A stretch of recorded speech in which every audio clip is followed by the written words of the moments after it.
మీకు అందరికీ ప్రభు పేరిట శుభాలు వందనాలు తెలియజేస్తున్నాం.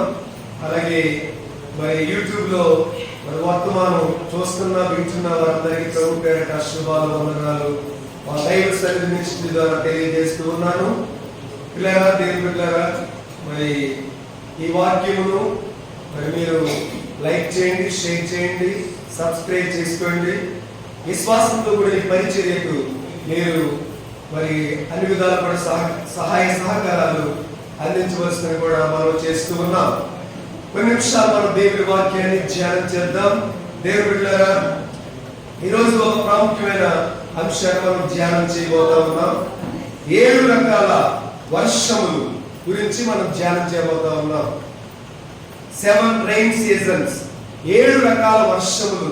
బైబిల్ గ్రంథంలో ఎక్కడెక్కడ ఏ విధముగా దేవుడు ఏ టయాల్లో వర్షములు కురిపించాడో మనం ధ్యానం చేద్దాం. దాని వరకు ఆత్మీయ పాఠాలు ఈ ఉదయకాల సమయంలో దేవుని బిడ్డలారా మనం నేర్చుకుందాం. మొట్టమొదటిగా ఇర్మియా గ్రంథం 5వ అధ్యాయము 24వ వచనములో ఈ విధముగా వ్రాయబడి ఉన్నది. ఇర్మియా గ్రంథం 5:24, వారు రండి మన దేవుడైన యెహోవా యందు భయభక్తులు కలిగిందుము, ఆయనే 1 తొలకరి వర్షమును 2 పుల్లల కడవల వర్షమును దాని కాలమున కురిపించువాడు కదా. నిర్ణయింపబడిన కోతకాలపు వారములను ఆయన మనకు రప్పించమని తమ మనస్సులో అనుకున్నారు. దేవుళ్ళరా, ఇర్మియా ప్రవక్త ద్వారా దేవుడు పలికించిన మాటలు మనం చూసినట్లయితే, రండి మన దేవుడైన యెహోవా యందు భయభక్తులు కలిగి ఉందాం. ఏం కలిగి ఉండాలని ప్రతి ఒక్కరు భయభక్తులు కలిగి ఉండాలి. కొంతమందికి భయం ఉంటే భక్తి ఉండదు, కొంతమందికి భక్తి ఉంటే భయము ఉండదు. అలా కాదు, భయభక్తులు కలిగి మనం ఉండాలి పిల్లరా. ఇప్పుడు వర్షాకాలం, తొలకలి వర్షం జూన్ నెలలో కురిసింది ఆల్రెడీ 2 సార్లు. మనకి వేరే చోట్ల ఎక్కువ కురిసింది, మనకు తక్కువగా కురిసింది. ఏదైనప్పటికీ మరి ఆయా కాలాల్లో వర్షాలు టైం టు టైం పడాలి అంటే, పంటలు పండాలి అంటే మనము పౌష్టికంగా కాయగూరలు, ఆకుకూరలు, చిరుధాన్యములు, ఇలా పప్పు ధాన్యములు, వరి, గోధుమ ఇవన్నీ కూడా మంచిగా పండాలి. పంట మనం అనుభవించాలంటే మనం దేవుని ఏం కలిగి ఉండాలి? భయభక్తులు కలిగి ఉంటే దేవుడు తగిన టైంలో వర్షమును దేవుడు కురిపిస్తాడు. దేవుడు బిడ్డలారా, వాక్యం చదవండి. ద్వితోపదేశకాండము 11వ అధ్యాయము 14వ వచనం. చదువు 11:14. ఈ దేశమునకు మీ దేశమునకు వర్షము అనగా తొలకరి వాన, కడవరి వాన దాని కాలమున కురిపించెదను. అందువలన దేవుని బిడ్డలారా, నీవు నీ ధాన్యమును, నీ ద్రాక్షరసమును, నీ నూనెను కూర్చుకొందువు, మరియు నీవు తిని తృప్తి పొందినట్లు నీ పశువుల కొరకు నీ చాల యందు గడ్డి ఒలిపించెదను. వర్షం పడకపోతే గడ్డి మొలుస్తుందండి. గడ్డి మొలకపోతే పశువులు పాలిస్తాయి. గడ్డి తినకపోతే మనకి దేవుడు పిల్లల మన కోసం పిల్లల చెట్లు మొలిపిస్తున్నాడు, గడ్డి పొలిపిస్తున్నాడు పశువుల కోసం. పిల్లల ధాన్యమును, ద్రాక్ష చెట్లు, జామ చెట్లు, అరటి చెట్లు, కొబ్బరి చెట్లు కాయలు కాయాలంటే ఏం కావాలమ్మా? వర్షం కావాలి. వర్షం అంటే మొక్కకి పిల్లల చంటి బిడ్డకు తల్లిపాలు ఎంత ప్రాముఖ్యమో వర్షపు నీరు పిల్లల మొక్కకంతా అవసరం. దేవునికి స్తోత్రం, హల్లెలూయా. ఎప్పుడు అంటే పై వచనం చదువుదాం. ఎప్పుడు కురిపిస్తాడంటే 13. కాబట్టి మీ పూర్ణ హృదయముతోను మీ పూర్ణాత్మతోను మీ దేవుడైన యెహోవాను ప్రేమించి ఆయనను సేవింపవలెను. నేడు నేను మీకు ఇచ్చు ఆజ్ఞలను మీరు జాగ్రత్తగా వింటే అప్పుడు దేశంలో వర్షాన్ని కురిపిస్తాడు. జాగ్రత్తగా వినాలి దేవుని మాటలు. పూర్ణ హృదయంతో, పూర్ణ మనసుతో దేవుడిని ప్రేమించాలి పిల్లరా. దేవుడిని ఆరాధించాలి, దేవుడిని స్తుతించాలి. అప్పుడు మనకి సమృద్ధి అయిన వర్షం, సమృద్ధి అయిన పంటను, సమృద్ధి అయిన ఆహారమును ప్రతి ఒక్కరికి దేవుడు అనుగ్రహిస్తారు. దేవుని బిడ్డలారా, దేవునికి స్తోత్రం. హల్లెలూయా. దేవుని బిడ్డలారా, చూడండి, తొలకరి వర్షము, కడవరి వర్షము అని కనబడతా ఉంది. తొలకరి వర్షం అంటే మామూలు వర్షం, కడవరి వర్షం అంటే పరిశుద్ధాత్మ వర్షం. తొలకరి వర్షం, కడవరి వర్షం. కడవరి వర్షం అంటే పరిశుద్ధాత్మ. యుగం ఇప్పుడు దేవుడు చెప్పిన అంచె దినాల్లో మనుషులందరి మీద ఆత్మను కుమ్మరిస్తారు. పిల్లల యవనస్తులు దర్శనములు చూస్తారు, వృద్ధులు కలలు కంటారు, మీరు ప్రవచనాలు పలకాలి, అన్య భాషలు మాట్లాడాలి, పరిశుద్ధాత్మను పొందాలి. వర్షపు జల్లులాగా దేవుడు వారి మీద కురిపిస్తూ ఉంటాడు. ఎప్పుడు అంటే ఉపవాసం ప్రార్థన చేసినప్పుడు, ఆన్లైన్ ప్రేయర్ చేసినప్పుడు, విరిగిన ఉదయంతో ప్రార్థన చేసినప్పుడు, తన అడుగు వారికి నిశ్చయముగా పరిశుద్ధాత్మను ఎంతో నిశ్చయముగా అనుగ్రహిస్తాడు. దేవుని బిడ్డలారా, దేవునికి స్తోత్రం. హల్లెలూయా, హల్లెలూయా. దేవుని బిడ్డలారా, మనం చూసినట్లయితే యోబు గ్రంథం ఒకసారి చదవడమా? యోబు గ్రంథం 5వ అధ్యాయం 10వ వచనం. ఆయన భూమి మీద వర్షమును కురిపించేవాడు, పొలం మీద నీళ్లు ప్రవహింపచేయువాడు. అన్వయం చేసుకోండి. దేవుని బిడ్డలారా, పైన 9వ వచనంలో ఆయన పరిశోధింపజాలని మహా కార్యములను లెక్కలేని అద్భుతములు చేయువాడు. ఆమేన్. లెక్కలేని అద్భుతాలు చేయవాడు. నువ్వు నమ్మితే దేవుని బిడ్డ, నువ్వు విశ్వసిస్తే ఈ రోజు నీ జీవితంలో, నీ బ్రతుకులో లెక్కలేని అద్భుతాలు ఆయన చేస్తాడు. ఎందుకంటే ఆయన సృష్టికర్త కాబట్టి. ఆయన ఆయా కాలంలో ఆయన భూమి మీద వర్షములు కురిపించువాడు, పొలముల మీద నీళ్లు ప్రవహింపచేయువాడని వాక్యములో మనం చూస్తూ ఉన్నాం. యోబు గ్రంథములో ఇక్కడ ఎలీఫజ్ తెలియజేస్తా ఉన్నాడు 5వ అధ్యాయం 10వ వచనంలో. పిల్లరా, ఇంకా మనం చూసినట్లయితే అపోస్తుల కార్యాల గ్రంథం, అపోస్తుల కార్యాల గ్రంథం 14వ అధ్యాయం 17వ వచనం.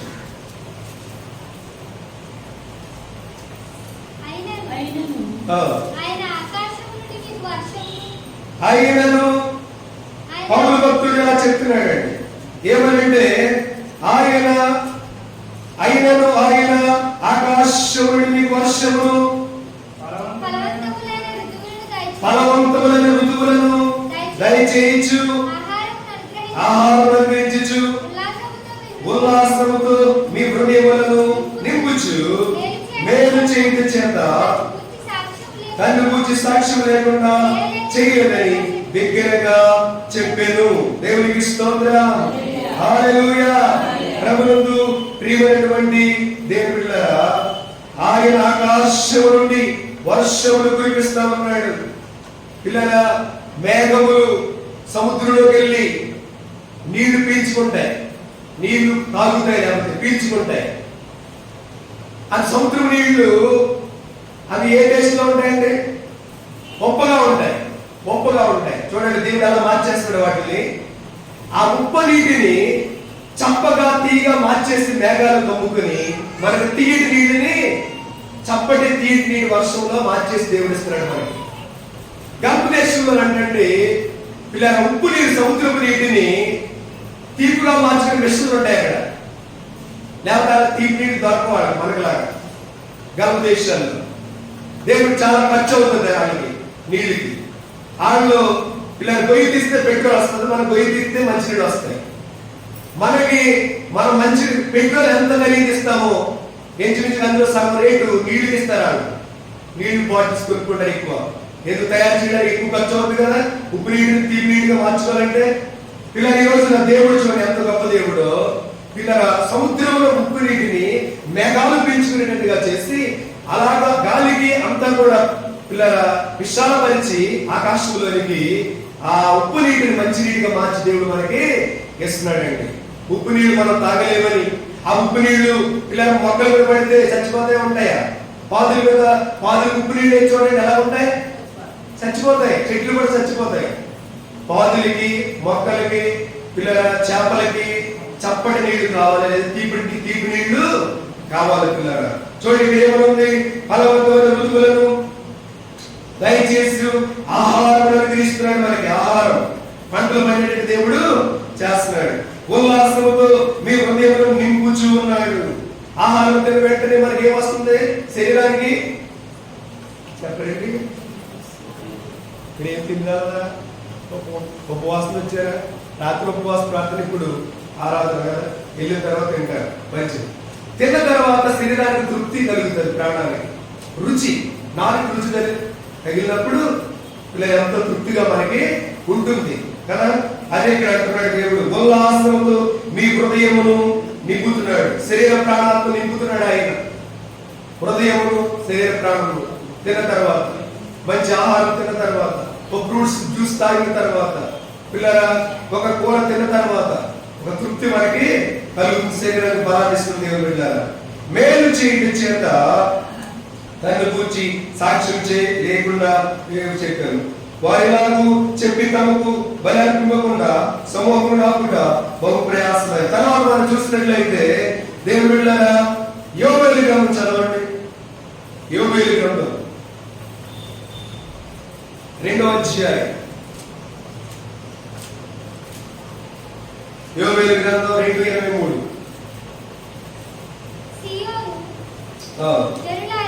సీయోను జనులారా, ఉత్సహించి మీ దేవుడైన యెహోవా యందు సంతోషించుడి. తన నీతిని బట్టి ఆయన తొలకరి వర్షమును మీకు అనుగ్రహించును. వాన కురిపించి పూర్వమందువలే తొలకరి వర్షమును, కడవరి వర్షమును మీకు అనుగ్రహించిన యోబేలు ప్రవక్త కూడా ప్రవచించాడు, చెప్పి ఉన్నాడు. దేవుని బిడ్డలారా చూడండి, తన నీతిని బట్టి, మన నీతిని బట్టి, మన ప్రార్థన బట్టి దేవుడు వర్షాలు కురిపిస్తాడు. మరి ఏ ఇతర ప్రయత్నాలు చేసినా ఎవరు వర్షాలు కురిపించలేరు. ఎందుకో తెలుసా? యేసుక్రీస్తు ప్రభువారు సృష్టికర్త కాబట్టి ఏలియా ప్రార్థన చేస్తే వర్షమును ఆయన కురిపించి ఉన్నాడు. హల్లెలూయా.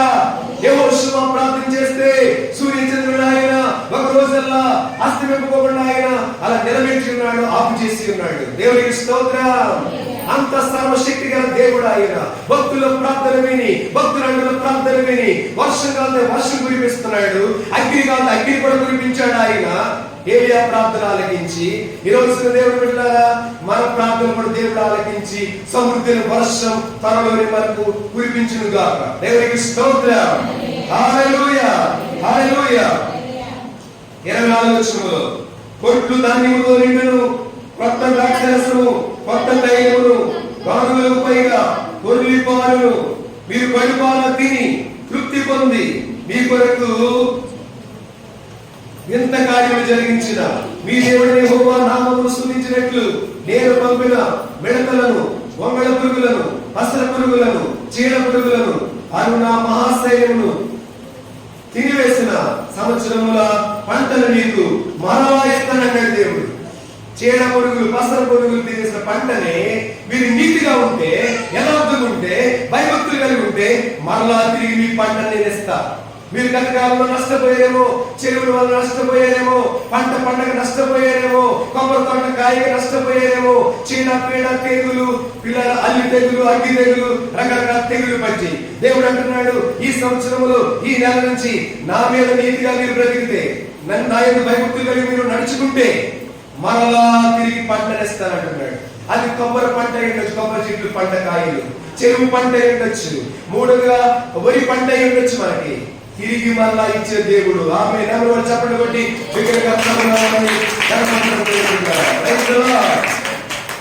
హల్లెలూయా. నెక్స్ట్ రాజుల మొదటి గ్రంథము, రాజుల మొదటి గ్రంథము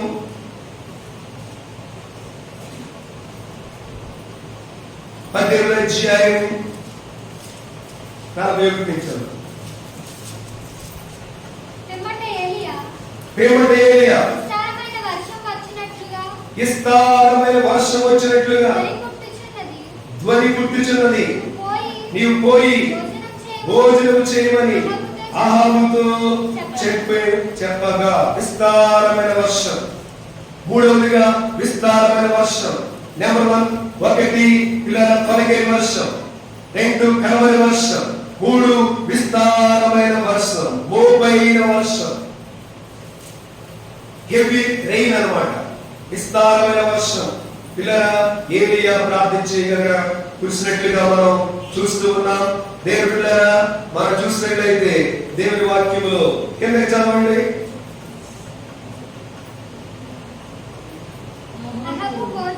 అహాబు భోజనం చేయబోయారు గాని ఏలియా కర్మేలు పర్వతం ఎక్కిపోయి నేల మీద పడి ముఖము మోకాళ్ళ మధ్య ఉంచుకొనెను. తరువాత అతడు తన దాసుని పిలిచి, నీవు పైకి పోయి సముద్రం వైపు చూడమనగా వాడు మెరక ఎక్కి పార చూసి ఏమీ కనపడలేదనగా అతడు ఇంకా 7 వారాలు పోయి చూడమని చెప్పాడండి దైవజనుడు. 7వ వారు అతను చూసి, అదిగో మనిషి చెయ్యంత చిన్న మేఘం సముద్రము నుండి పైకి ఎక్కుచూ ఉన్నదనెను. దేవునికి స్తోత్రం. అప్పుడు ఏలియా, నీవు అహాబు దగ్గరకు పోయి నీవు వెళ్ళకుండా వర్షం నిన్ను ఆపబడినట్లు నీ రథమును సిద్ధపరచుకోమని చెప్పుమని వారిని పంపెను. అందులో ఆకాశం మేఘములతో గాలివానతో కారు కమ్మెను. మోపైన వాన కురిసిన కనుక చూడండి ఎలాంటి వాన కురిసిందంటే ముందు అరిచేంత మేఘం వచ్చింది. ఏలియా ప్రార్థించేయగా అరిచేంత మేఘం పెద్ద మేఘం అయిపోయింది. యెహోవా దేవుడి దయ వల్ల యేసు ప్రభువు వల్ల ప్రార్థించేయగా అంత ముందు పిల్లరా 3.5 సంవత్సరాల వర్షం కూడా ఆ ప్రాంతంలో, ఆ ఏరియాలో, ఆ టైంలో కరువు వచ్చింది. దేవుడు ఎందుకో తెలుసా? దేవుని మాట ప్రజలు వినక, దేవుని మాట ఆ రోజుల్లో ఇశ్రాయేలు ప్రజలు వినక వర్షాన్ని కురిపించలేదు దేవుడు. ఏదైనా బుద్ధి చెప్పాలి, ఏదైనా కడుపు కాలిస్తే నా దగ్గరికి వస్తాననుకున్నాడు దేవుడు. అంతకుముందు దేవుడి దగ్గరికి వచ్చేవాడు కాదు. రకరకాల పాపిష్టి పనులు, వర్ష వాయు లేకుండా తిరిగేవాడు పిల్లరా. అలాంటి పరిస్థితుల్లో దేవుడి కోపం వచ్చి వర్షం కురవకుండా చేశాడు. 3.5 సంవత్సరాలు. 1 సంవత్సరం కురకపోతే మనకి ఏమైపోతుందండి? వేడెక్కువైపోతుంది, గాలులు ఎక్కువైపోతాయి పిల్లరా. మరి బేట్లు కొట్టేస్తుంది, నెలలు తీసేస్తుంది. పంట పొలాల్లో అయితే ల్యాండ్ స్థలం పిల్లరా. 3.5 సంవత్సరాలు కరువు అంటాడు. అప్పుడు మళ్ళా ఏడ్చి అందరూ కూడా దేవుడి దగ్గరికి వచ్చారు. ప్రభు మా పాపాలు క్షమించు, మమ్మల్ని రక్షించు, మమ్మల్ని కాపాడు, వర్షాలు కురిపించిన ఆయన. వేడి తట్టుకోలేకపోతున్నాం, గాలుకు తట్టుకోలేకపోతున్నాం, ఉక్కపాలు తట్టుకోలేకపోతున్నాం, వేడి ఎక్కువైపోయి అనారోగ్యం పాలైపోతున్నాం, తలపోట్లు వచ్చేస్తా ఉన్నాయి. ప్రభు మమ్మల్ని క్షమించయ్యా, మీకు దోషులు అయిపోయి నీకు దూరం అయిపోయి అవిధేయులతో మేము ఉన్నాం ప్రభువా. ఎన్నో పాపిష్టి పనులు చేస్తాం ఆయన, ఆ కారణం బట్టి ఎంతవరకు వర్షం పడలేదు నాయన అని ఏలియా దగ్గరికి వచ్చారు, క్షమించమని. దేవుడి దగ్గరికి వెళ్ళారు, క్షమించమని. ఏలియా ఇశ్రాయేలు ప్రజలు ప్రార్థన చేయగా విస్తారమైన వర్షం దేవుడు కురిపించి ఉన్నాడు. అందరూ చప్పట్లు కొట్టి ప్రభువును వారి పాపములు క్షమించి, వారి అవిధేయతను క్షమించి విస్తారమైన వర్షము కురిపించాడు దేవుని బిడ్డలారా ఏలియా దినాలలో. దేవునికి మహిమ కలుగును గాక. హల్లెలూయా, హల్లెలూయా. తర్వాత 2 మాట్లాడు 9వ అధ్యాయం.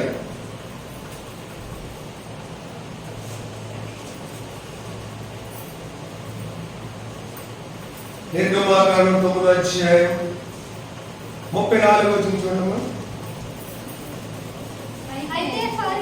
అయితే ఫరో వర్షమును వడగండ్లను ఉరుములను నిలిచిపోవడం చూసి అతడును అతని సేవకులు ఇంకా పాపం చేయొచ్చు, తన హృదయములను కఠినపరుచుకొని. ఇంకా పైనుంచి మనం చదువుతాం దేవుళ్ళారా. 23 నుంచి చదవండి.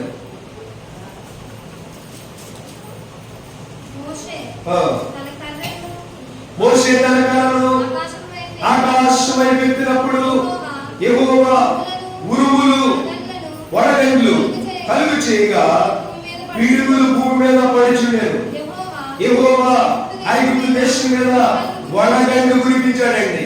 వర్షం వడగండ్లు ఎప్పుడు వస్తాయంటే వేడి గాలి చల్లగాలి ఒకేసారి అలా వచ్చినప్పుడు ఒక 15 సంవత్సరాల క్రితం టీవీలో అలా వచ్చిందండి.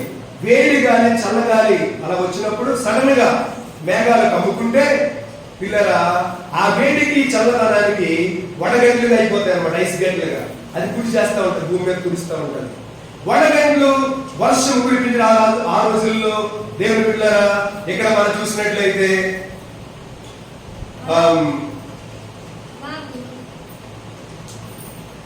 ఐగుప్తీ మీద చెట్ల మీద పొలాల మీద పడ్డాయి వడగండ్లు. వడగండ్లు పడితే పాదులు ఉంటాయా చెప్పండి? చిన్న చిన్న చెట్లు ఉంటాయా? ఉండవు. అవన్నీ ఇరిగిపోయినాయి, పాదులన్నీ కూడా కాయలన్నీ కూడా పగిలిపోయినాయి, వేస్ట్ అయిపోయినాయి అన్నమాట. ఎందుకు అలా కురిపించాడంటే దేవుడు ఇశ్రాయేలు ప్రజలు దేవుణ్ణి ఆరాధించుకోవడానికి వెళ్ళడం లేదు. ఫరో కఠినాత్ముడుగా ఉన్నాడు. ఫరో ఐగుప్తీయులు కూడా ఇశ్రాయేలు ప్రజల చేత బానిసత్వ పని చేయించుకుంటా ఉన్నారు, దేవుని బిడ్డల చేత వెట్టి చాకిరీ చేయించుకుంటా ఉన్నారు. అయితే కడుపు నిండా అన్నం పెట్టడం లేదు, కట్టుకోవడానికి వస్త్రాలు ఇవ్వడం లేదు, పిల్లల చాలా జీతం ఇవ్వడం లేదు, ఏమీ లేదు. పెద్ద పెద్ద ఇటుకలు తీయించుకుంటా ఉన్నారు, అన్ని పనులు చేయించుకుంటా ఉన్నారు. నిర్గమాకాండములో పిల్లల 3:7 దేవుడు అంటాడు, మీ బాధలు నేను చూస్తాను, మీ ప్రార్థన నేను విన్నాను, మీ దుఃఖము నాకు తెలిసే ఉన్నదని. దేవుడు మండుచున్న పనులోనికి దిగి వచ్చి మోషేతో మాట్లాడి దేవుడు విడుదల ఇవ్వాలి, విమోచన ఇవ్వాలని మోషేను ఒక నాయకుడిగా ఉండమని దేవుడు ఏర్పాటు చేసుకున్నాడు ఇశ్రాయేలు ప్రజలకి. దేవునికి స్తోత్రం, హల్లెలూయా. 10 తెగుళ్ళు, అందులో ఒక తెగులు వడగండ్లు వాన. ఏదో బుద్ధి రావాలని ఐగుప్తీయులకి ఫరోకి పరుస్తున్నా దేవుని బిడ్డల్ని. మా దేశాన్ని మేము వెళ్ళిపోతాం, దూరంకి వెళ్ళిపోయి దేవుని ఆరాధించుకుంటాం, దేవుని స్తుతిస్తాం, దేవుని గణపరుస్తాం, దేవునికి ప్రార్థిస్తామంటే ఎనగడు అడ్డుగా ఉంటున్నాడు. కాబట్టి ఇప్పుడు 10 తెగులు, ఒక తెగులైన వడగండ్లు వర్షం కురిపించినాడు. చదవండి. ఆగు వడగండ్లతో కలిసిన పిడుగులను బహుబలమైన వాయువు ఐగుప్తు దేశం ఉందంటాడా, అది రాజ్యం మొదలుకొని ఎన్నడూ అట్టిది కలగలేదు. ఆ వడగండ్లు ఐగుప్తు దేశం అంతటా మనుషులనేమి జంతువులనేమి బయట యావత్తులను నశింపచేశారు. వడగండ్లు పొలంలోని ప్రతి కూరను చెడగొట్టిన కూర మొక్కలన్నింటినీ కూడా, పొలంలోని ప్రతి చెట్టును వెరగొట్టింది వడగండ్లు. అయితే ఇశ్రాయేలు గోషెను దేశంలో మాత్రం వడగండ్లు పడలేదు. అందరూ చెప్పడం పడ్డాడు. Praise Lord. దేవుని బిడ్డలు వడగండ్లు పడలేదు. ఆ పొలాల మీద ఉన్న ప్లేస్ మీద ఉన్న ఇల్లు మీద, వాళ్ళ నెత్తుల మీద, తలల మీద వడగండ్లు పడితే తల పగిలిపోతా ఉంటుంది. మొక్కలు పాడైపోయినాయి, చెట్లు పాడైపోయినాయి, ఐగుప్తీయుల మీద పడ్డాయి. ఫరో తను కూడా పొలాల మీద పడ్డాయి, ఐగుప్తు పొలాల మీద. అవన్నీ పాడైపోయి కానీ తన బిడ్డలు మాత్రం ఆయన కాపాడాడు, వడగండ్లు పడకుండా. దేవునికి స్తోత్రం. అదే దేవుడు ఉన్న ప్రత్యేకత. పిల్లల దేవుడు వాళ్ళు ఎప్పుడు కూడా కాపాడే దేవుడు. ఇశ్రాయేలు కాపాడువాడు కురుకడు, నిద్రపోడే దేవుడి వాక్యం సెలవిస్తాం. దేవుని బిడ్డలారా దేవునికి స్తోత్రం, హల్లెలూయా. నెక్స్ట్, ఇది చూడగా ఫరో మోషే అహరోనులను పిలువనంపి, నేను ఈసారి పాపము చేసి ఉన్నాను, యెహోవా న్యాయవంతుడు, నేను నా జనులు దుర్మార్గములు ఒప్పుకున్నాడండి. ఫరో ఎంత మట్టుకు చాలు వెళ్ళిపోవచ్చు అంటే, కానీ మళ్ళీ కఠినమైపోతాడు, మళ్ళీ ఉదయం వెళ్ళవడు. దేవుని బిడ్డలారా యెహోవా న్యాయవంతుడు, ఆయన అన్యాయస్తుడు కాదు, ఆయన నీతిమంతుడు. దేవుని బిడ్డలారా ఆయన దోషులను నిర్దోషులుగా ఎంచడు. భూలోకానికి న్యాయాధిపతి దేవుడైన సంగతి పిల్లరా మరి అక్కడ కూడా మర్చిపోకూడదని ప్రభు పేరిట నేను మనం చేస్తూ ఉన్నాను. నెక్స్ట్ పిల్లరా 5వదిగా మనం చూద్దాం. ఆదికాండం 7:12. ఆదికాండం 7:10. 40 పగళ్ళు 40 రాత్రులు 7:12 కదా. 40 పగళ్ళు 40 రాత్రులు ప్రచండ వర్షము కురిచేను. 5వ వర్షం ప్రచండ వర్షం. మొట్టమొదటిది తొలకరి వర్షం, రెండవది కడవరి వర్షం పిల్లరా, మూడవది విస్తారమైన వర్షం, 4 వడగండ్ల వర్షం, 5 ప్రచండమైన వర్షం. 40 days డే అండ్ నైట్ అలా కురిపించడం, ఆకాశం చిల్లు పడినంతగా నోవాహు దినాలలో పిల్లరా. కారణం ఏంటి? కారణం ఏంటంటే భూలోకం అంట చెడిపోయిందంట. చూడండి 6:5, నరుల చెడుతనము భూమి మీద గొప్పదనియు వారి యొక్క తలంపులోని మోహంతయు ఎల్లప్పుడు చెడ్డదని దేవుడు చూసి నరులను చేసినందుకు యెహోవా సంతాపం నుండి కర్మములు దొర్చుకున్నాడంట. 12 వచనం, దేవుడు భూలోకమును చూసినప్పుడు అది చెడిపోయి ఉండెను, భూమి మీద సమస్త శరీరులు తమ మార్గములు చెడుపు వేసుకుని ఉండేనంటండి. వాడ తయారు చేయమన్నాడు దేవుడు ముందే, వర్షం కురిపించక ముందే 3 అంతస్తులు వాడ తయారు చేయమన్నాడు దేవుడు. ఒకే రకము చెక్క వాడమన్నాడు, స్థితిస్థారకము వారు. దేవుడు బిడ్డలారా, 1 అంతస్తు మనుషులకి, 1 అంతస్తు జంతువులకి, 3 అంతస్తు పక్షులకి. ఈ లోకంలో ఉంటాయి కదా, సముద్రంలో చేపలు పైకి రావు, నీటిలో ఎలా ఉంటాయి పిల్లరా? మనుషులు, జంతువులు, పక్షులు. దేవుడు బిడ్డలారా, దేవుడు అన్నాడు నోవాహుతో 2 ఆడ మగ 2 మాత్రం ఎక్కించు, లేకపోతే ప్లేస్ సరిపోదు వాడలో అని దేవుడి నోవాహుతో చెప్పాడు. మనుషులందరికీ సువార్త ప్రకటించాడు నోవాహు. సుమారు 120 సంవత్సరాలు యెహోవా దేవుడు ఒక మంచి దేవుడు, ఆయన గొప్ప దేవుడు. మీ చెడు పనులు మానుకోండి, మీ పాపిష్టి పనులు మానుకోండి, మీ దుర్మార్గ పనులు మానుకోండి, మీ అన్యాయాలు మానేయండి. దేవుడు చూశాడు, మేము చూడలేకపోతున్నాడు ఆయన మీ పాపిష్టి పనులు. కాబట్టి భూమి మీద వర్షాన్ని కురిపిస్తుందని చెప్తున్నాడు. 40 రోజులు భూలోకం అంతా సముద్రం అయిపోద్ది. దేవుడికి భయపడండిరా అమ్మ, అక్క, చెల్లి, తమ్ముడు. మీ హృదయాలు మార్చుకోండి, మీ తాగుడు మానేయండి, మీ అబద్ధాలు మానేయండి, మీ బూతుబాట్లు మానేయండి, మీ చెడు స్నేహాలు మానేయండి. దగ్గరికి వచ్చేసిన దినాలు మీకు,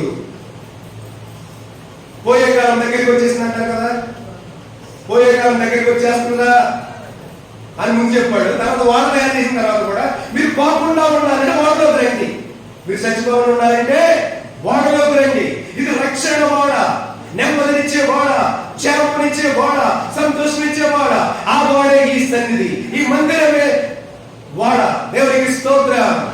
వాడకు గుర్తు. దేవుడికి స్తోత్రం. హల్లెలూయా. ప్రభువుకు ప్రియమైనటువంటి దేవుని బిడ్డలారా, ఎవ్వరు కూడా వినలేదంటే నోవాహు మాటలో. కేవలం 3 కొడుకులు, నోవాహు తన భార్య, 3 కోడళ్ళు. నోవాహుతో 80 మాత్రమే వాడలోకి వచ్చారు, లోపలికి వచ్చారు. జంతువులు విన్నాయి నోవాహు మాట. పిల్లుంది, ఎనకంది, ఓ పిల్లల ఎలుగుబంటుంది, పులింది, సింహం ఉంది నోవాహు మాట. ఆడసింహం మగసింహం. పిల్లరా గేదె, దున్నపోతు, ఆబోతు, ఆవు, ఇలా జతలు. ఆడపక్షి, మగపక్షి అలాగా. ఎందుకంటే తర్వాత మరి సంతానం అభివృద్ధి జరగాలి కదండి. అందుకని ఆడ మగ ఎక్కించబడాడు. ఒక్కొక్క జాతి పక్షులు అలా లైన్గా. ఎంత విచారం అంటే, ఎంత బాధ అంటే, ఒక మనిషి మాట వినలేదు, ఒక దైవజనుడి మాట వినలేదు పిల్లరా. కానీ పక్షులు విన్నాయి, జంతువులు విన్నాయి, వాడలోకి వచ్చినాయి. పిల్లల నోవాహు కుటుంబం మాత్రమే రక్షించబడ్డది. 40 రోజులు వర్షం అంటే మాట్లాడండి.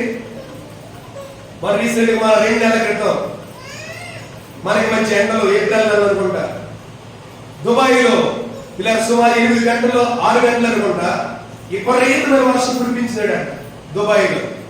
మనకులాగా 2 నెలలు 3 నెలలు సీజన్ ఉంటుంది అక్కడ, 3 నెలలు వర్షాకాలం ఉంటుంది అక్కడ గల్ఫ్ దేశాల్లో. ఎప్పుడో 2 సంవత్సరాలు 3 సంవత్సరాలు జమరించేస్తుందంట ఒకే రోజు మొత్తం రోడ్లన్నీ, కార్లన్నీ తేలిపోయాయి అక్కడ. దేవుడికి స్తోత్రం. దేవుడి బిడ్డలకు మోపైన వర్షాన్ని కురిపించాడు. అలాంటి వర్షం అంటే 100 సంవత్సరాల పైన అయిందంట ఆయన వర్షం కురిస్తే అక్కడ దుబాయ్లో. హల్లెలూయా. ఇలా హైదరాబాద్ లో కూడా వర్షం కావాలని అనేక మంది ప్రార్థన చేస్తే అక్కడ ప్రేరణ వర్షం దేవుడు కురిపిస్తా ఉన్నాడు. హల్లెలూయా. మన రాజమండ్రిలో కురిసింది, రాజులలో వచ్చింది, మనకు కూడా 2 సార్లు వచ్చింది తక్కువగా. తర్వాత ఈ వారంలో దేవుడి కృప వల్ల మనకు కూడా వర్షం రాబోతుంది యేసు నామములో. దేవుడికి స్తోత్రం. హల్లెలూయా. ఆ గోడ పిల్లరా ఎక్కడ ఆగిపోయిందంటే అరారాతు కొండ మీద ఆగిపోయింది పిల్లరా. అరారాతు కొండ మీద ఆగిపోయింది. ఇప్పుడు ఎవరెస్ట్ శిఖరము చాలా ఎత్తైన శిఖరం అని చెప్పుకుంటాం మన దేశంలో. కానీ అప్పుడు ఎవరెస్ట్ శిఖరం కన్నా అరారాతు కొండ ఎక్కువ, అంటే హైట్. ఆ ఎత్తైన కొండ మీద ఆగిపోయిందంటే ఈ పర్వత ప్రాంతాలన్నీ మునిగిపోయినాయి, అన్ని ఇళ్ళు మునిగిపోయినాయి, చెట్లు అన్ని కూడా మొత్తం అంతా కూడా సముద్రంలాగా అయిపోయింది అన్నమాట. దేవుని బిడ్డలారా, నోవాహు తన ముగ్గురు కోడల ద్వారా మరి సంతానోత్పత్తి జరిగి సర్వ ప్రపంచంలో మానవాళ్ళు అందరూ కూడా వచ్చాం. నోవాహుకి ఒక కొడుకు కోడల ద్వారా మన భారతదేశ సంతానమై ఉన్నది. ఇలా విస్తరించి ఉన్న తర్వాత ఇదంతా కూడా జనాభా అంతా కూడా దేవునికి స్తోత్రం. తర్వాత పిల్లల 6వదిగా హెచ్కేల్ గ్రంథం 13వ అధ్యాయం 13వ వచనం. హెచ్కేల్ గ్రంథం 13:13. ఇందుకు ప్రభువైన యెహోవా సెలవిచ్చినదేమనగా, నేను రౌద్రము తెచ్చుకొని తుఫాను చేత దాన్ని పడగొట్టుదును, నా కోపమును బట్టి వర్షము ప్రవాహముగా కురియును, నా రౌద్రమును బట్టి గొప్ప వడగండ్లు పడి దానిని లయపరిచుదును. ఇలా ఎక్కడ చూడండి, మనం చూసినట్లయితే 10 నుంచి కింద చదువుకుంటే మనకు అర్థమవుతుంది. సమాధానం ఏమీ లేకపోయినను వారి సమాధానం చెప్పి నా జనులకు మోసపుచ్చుచున్నారు. నా జనులు మట్టి గోడలు కట్టగా వారు వచ్చి దాని మీద గచ్చుపోత పూసేదారు. మట్టి గోడ మీద గచ్చుపోత పూస్తే ఉంటుందండి? కానీ పెద్దలు చెప్పాలి, మట్టి గోడ మీద గచ్చుపోత పూస్తే ఉంటుందా? మట్టి గోడ మీద సిమెంట్ ప్లాస్టింగ్ చేస్తే ఉంటుందా? ఉండదు. చూడండి, అలాంటప్పుడు దేవుడికి కోపం వచ్చి ఉన్నది. చూడండి, ఇక్కడ ఆ గోడ పండగ జనులు మిమ్మల్ని చూసి మీరు పూసిన పూర్వ ఏమాయను అని అడుగుదురు కదా. అందుకు ప్రభువైన యెహోవా సెలవిచ్చినదేమనగా, నేను రౌద్రము తెచ్చుకొని తుఫాను చేత దానిని పడగొట్టెదను. కొంతమంది అలాగే ఉంటా ఉన్నారు. మట్టి గోడ దేనికి సాదృశ్యం అంటే దేవుని బిడ్డ మానవ యొక్క హృదయానికి సాదృశ్యంగా ఉంది. గొచ్చిపోత పైకి భక్తులుగా ఉంటా ఉన్నారు కొంతమంది. గోపులరా శక్తి లేని భక్తులుగా ఉంటున్నారు, ఆత్మ లేని వారుగా ఉంటున్నారు, వాక్యం చదవని వారుగా ఉంటా ఉన్నారు, వాక్యానుసారముగా ఉండని వారుగా ఉంటున్నారు. వాళ్ళని బట్టి దేవుడు ఎప్పుడు కూడా సంతోషించాడండి. దేవుని బిడ్డలారా, నీవు శరీరం పైకి ఎలా ఉంటున్నావు, హృదయం కూడా అలాగే ఉండాలి. హృదయం దాన్ని బట్టి నోరు మాట్లాడుతుంది. పిల్లరా, హృదయ శుద్ధి గల వారు ధన్యులు, వారు దేవుని చూచుదరని దేవుని వాక్యం సెలవిస్తా ఉంది. పిల్లరా, చివరిగా ఎజ్రా గ్రంథం 7వ వర్షం, ఎజ్రా గ్రంథం 10వ అధ్యాయం 9వ వచనం.